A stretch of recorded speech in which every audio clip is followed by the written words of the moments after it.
Okay,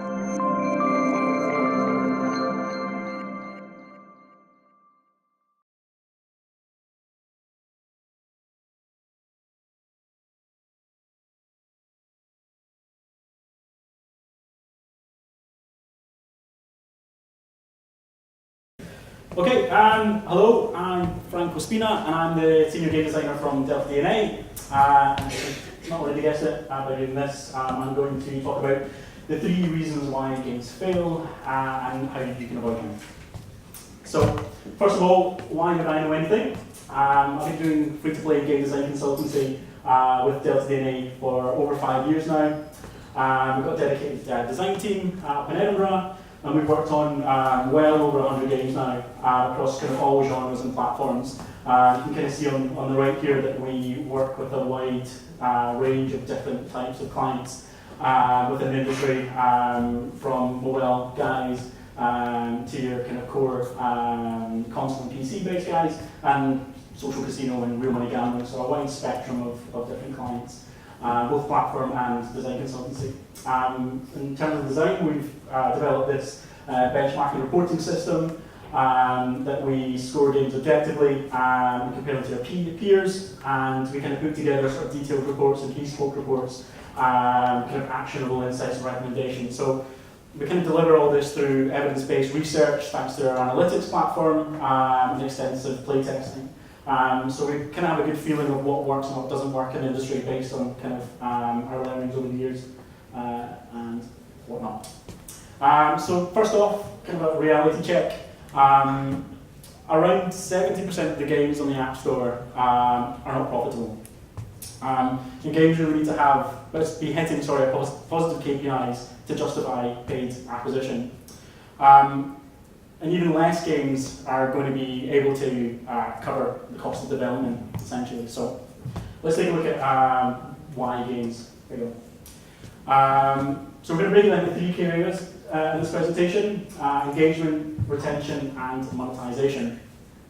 The content is based on common issues that I've encountered as a consultant, with the knowledge that kind of making these changes has made a positive impact on KPIs. Again, thanks to the deltaDNA platform. So we're mainly going to be focusing on mobile games. However, I have wedged in some PC and console titles to kind of mix it up a bit. So yes, next slide. So first up, we're going to look at engagement. And some of the common issues that we encounter are sort of poor onboarding and the game being too punishing too early. So here are some ways to avoid these issues. So first up, incentivizing the onboarding process. Every game should have some form of tutorial, and it's really important to encourage players to learn the basics. And this goes from your novice players and your expert players. You need to really kind of bring them in on a level playing field. And for those expert players that are maybe feel like they don't want to go through this process, if you've got something that's maybe a little more scripted, if you've got a more complex game, and you don't want them missing out anything important, incentivizing this is really important. A lot of games I see coming through the door just give players currency straight off the bat. It's just there. It's a really good opportunity to keep that as part of the initial onboarding and use that as a rewarding mechanism if you're just going to give it to them anyway. So that's a really good tool that we've seen working quite well. And be explicit in your delivery. Obviously the first 60 seconds in any free-to-play game is essential, and you want to make it super rewarding and make them feel special so they can stick around. And I've got some examples here. I've got World of Tanks. This is the PC version, console version, as opposed to the Blitz mobile version. I'm sure they can do the same on the mobile version as well. But you're pushed into a tutorial. If you try to back out, it'll say, hey guys, you can back out if you want, but if you stick around and learn the basics, we're going to give you X amount of days of premium content, and we're going to give you some currency as well. And hopefully that should encourage them to kind of stick around and get through the tutorial and hopefully have a good foot forward and not miss anything important. And then we've got Pixel Done 3D, just kind of like a Minecraft-y, styly first-person shooter on mobile. And again, it's just an example screenshot of once you've got past that onboarding process, they're gifting that starting currency. I thought there were two good examples there. So moving on, continue with onboarding. It's important that you don't overly handhold players or go too much on rails, because they'll just lose interest. They might not absorb everything that you're telling them, and it's really important to have an engaging experience and fun experience, especially in the early stages. It's good to use kind of friendly characters rather than just bodies of text. Again, that's kind of, quite unappealing. You want it to be really fresh and exciting for them. And again, don't overwhelm players with too much text. They don't want to be reading reams and reams of stuff. They just want to get into the action and have fun. We've got Warframe here, PC, console, third person, kind of team-based shooter. And this is a really, really nice onboarding process. They've got the friendly character, they've got voiceover, they've got the text there, and the really kind of good use of signposting in the world. You can kind of see that top screenshot there, where as they navigate around the world, they'll see pointers within the world. So this section here, if they're walking up to the edge, let's tell them to double jump by tapping space, and they can see they've got an objective to get to. So again, it's all kind of pushing the player in the right direction without being overly hand-holding, and the player actually is engaging in the process. And then another example here, we've kind of got two enemies rushing in. It's kind of in a silent environment, so the player is right in the direct line of sight. There's no way you're kind of going to miss them. They're rushing in front of you, and either side of the doors is giving you the combat controls. So again, a really good scenario.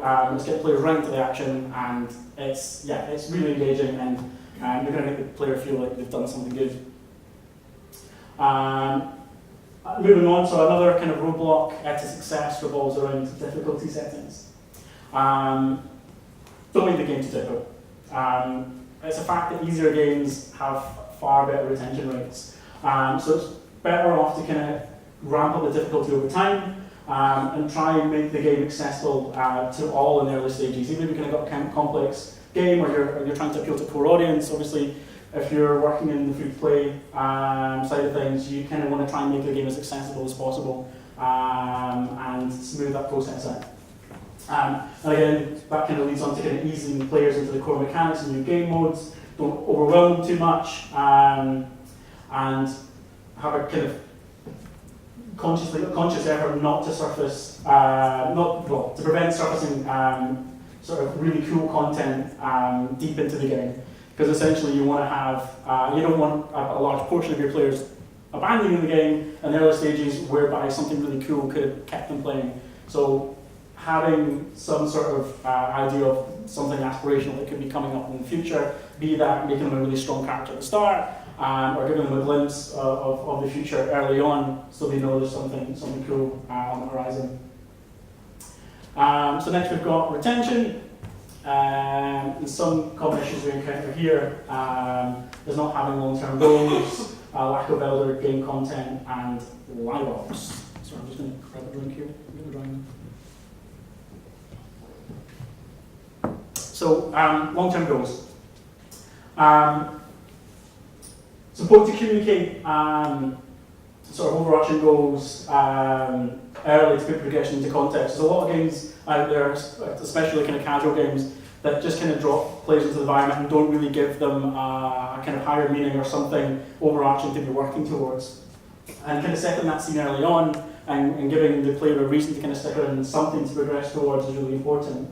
And that being said, having these kind of these long-term goals to be working towards is really good that, to have kind of short-term aspirational goals as well, to kind of break up the ground so they know they've got something over a short period of time that they can achieve, and these can be kind of set up in a way that's in the character development or the story, set through some sort of kind of task system or milestone events or boss levels. And I'm sure everyone's kind of aware of Homescape's kind of a highly successful kind of story-driven match 3 game, and the kind of basic of the story at the beginning is that he's coming back to his childhood home, and his parents are going to be selling it. So straight off the bat, he's like, I want to try and convince them not to sell the house, so I'm going to try and fix the house up. And along the way, disaster happens or some other events happen, so and it's kind of split up into separate days, and it really kind of sets a pace for the game in terms of having that loop of content where the player's always got some sort of short-term goals to achieve, but having an overarching goal that's always on their mind as well to kind of keep them engaged. In terms of earlier game content, it's kind of a no-brainer, but avoid a defined end game, especially again in free-to-play. You want the game to be endless. Players should never really be left feeling that they've got nothing to do in the game. Repeat play value is essential. So the way you can kind of resolve this, if your players are consuming your content too quickly, it's good to kind of have stuff kind of off to the side, especially the players that kind of reach that ceiling before you've got the chance to drop new content. And these can be kind of played out with kind of competition mechanics, limited time events, or kind of VIP expert game content to kind of keep your kind of hardcore player base happy. We kind of got an example here from Elder Scrolls Legends. So outside of the kind of core competition loop through the play mode and the story mode, if players are either feeling the grind quite punishing, or they've consumed all the content there is, or they've hit the legendary tier on the PvP play mode, they have recurring events that occur now and again, and some of them have sort of entry requirements, so geared towards your more elite player base, and again, just kind of mixing that up for players who just want to break from the grind. So that kind of leads quite nicely into live ops. Again, the previous slide kind of falls into that category nicely as well. So a solid live ops program really goes a long way to support retention and obviously engagement as well. And it keeps your long-term players engaged. And as I said before, if players are reaching that ceiling of content, it's a good way to kind of bridge the gap and keep the player coming back for more. It's a really good way to kind of reuse old content, which has a repeat play value, and it really gives yourself to kind of be a chance to be experimental, and even sort of monitor the impact that it has on player behaviours. So obviously if you have something that you see working, you can then tweak it and we bring it back at a later date. But sort of word of warning on that is obviously live ops, you want to make sure it doesn't become stale or repetitive, you want to mix it up. So obviously if you see something successful, try and mix it up, and you want something new and not predictable. I know obviously GTA Online isn't a free-to-play game, but essentially mechanically it is.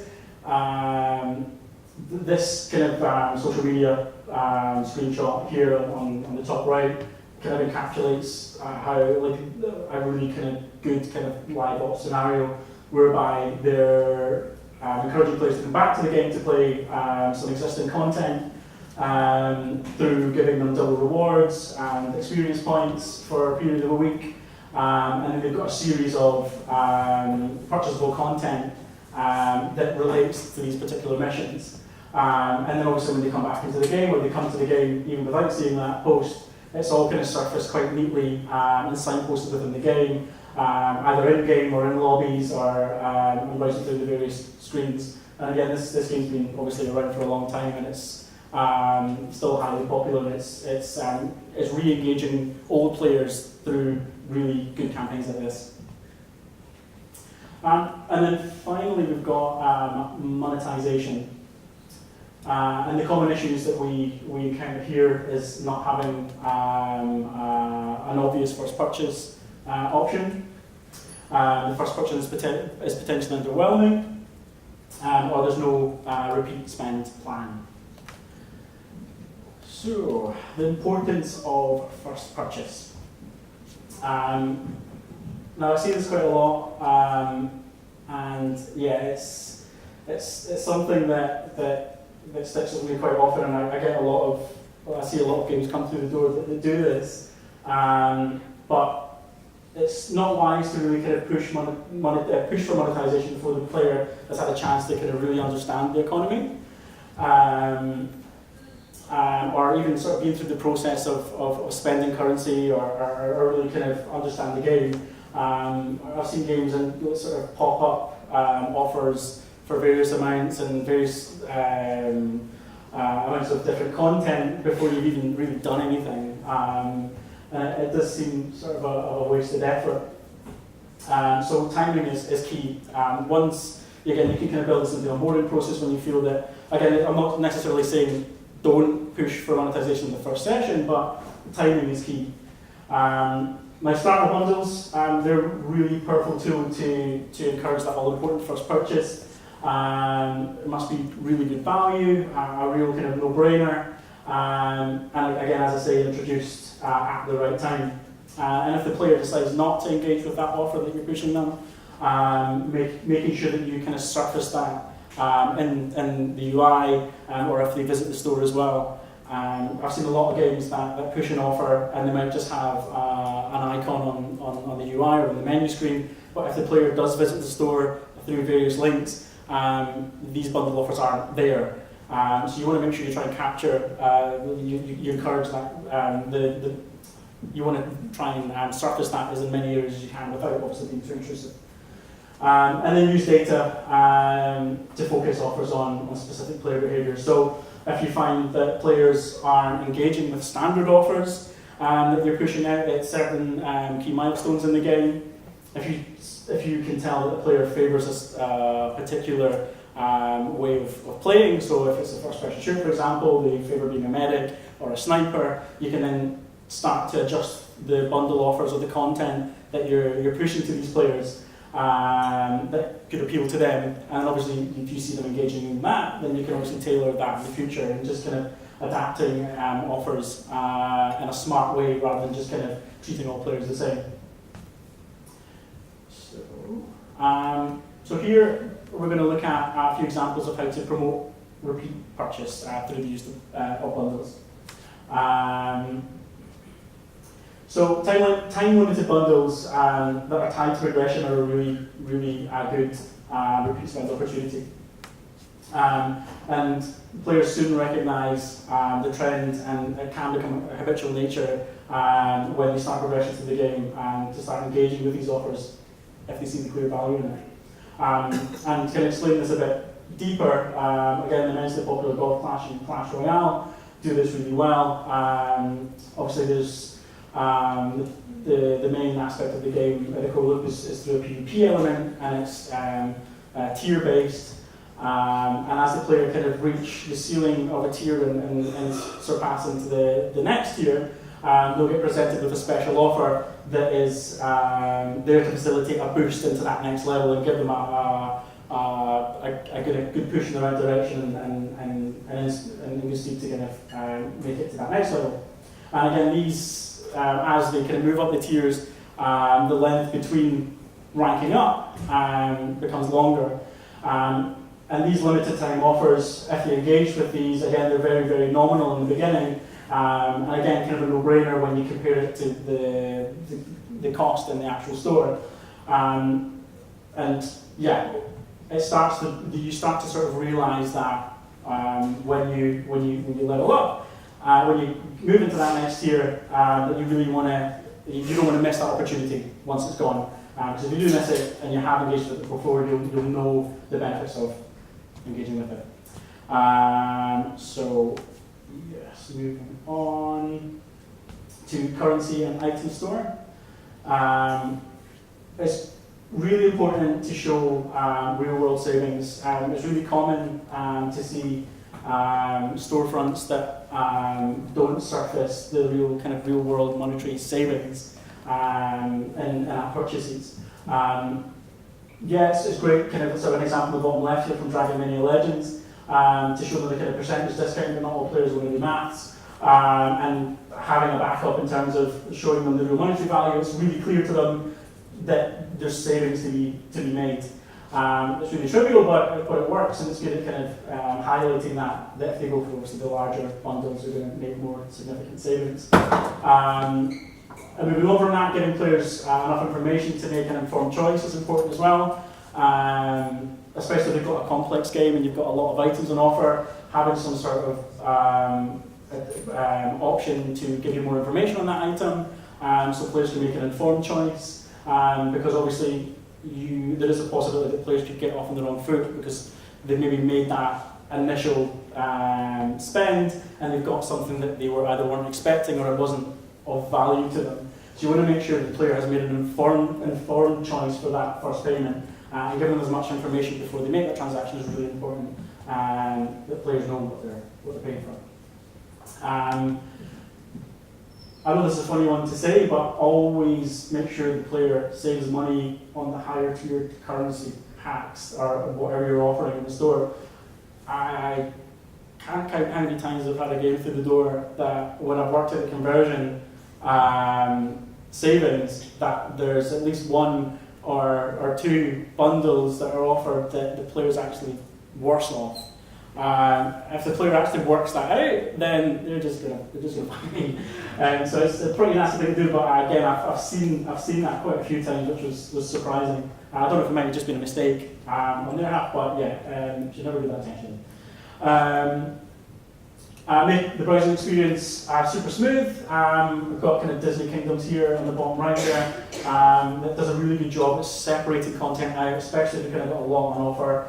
And using kind of signposting to indicate if there's new content available. When they visit that store, they can be driven around and aware of kind of what's being offered. And again, it's a good example here in terms of any special bundles that are offered. They've got a section in the store explicitly for bundles as well. So if they are surfaced in the game, they'll be in the shop as well. Again, just kind of to cover going over, drawing players' attention to new offers and stuff like that. Don't bombard players with pop-ups, especially when first login as well.